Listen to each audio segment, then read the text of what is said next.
Детей иногда оцениваем как свою вещь, что он должен быть рядом, что он должен во всем слушаться, а он другой, у него другая голова, он хочет свободы.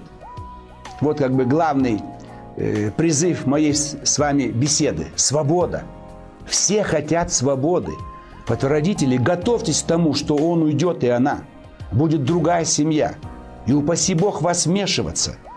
Всегда свекровь на стороне сына, теща на стороне дочери.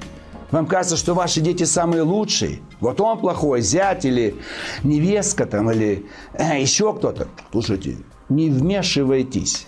Вы разрушите и ту семью. И в вашей семье счастья не будет. Поэтому надо знать о том, что вы, родители, навсегда остаетесь, но не всегда дети хотят быть с папой и с мамой. Это их утомляет. Это их раздражает, что они сами хотят стать папой и мамой.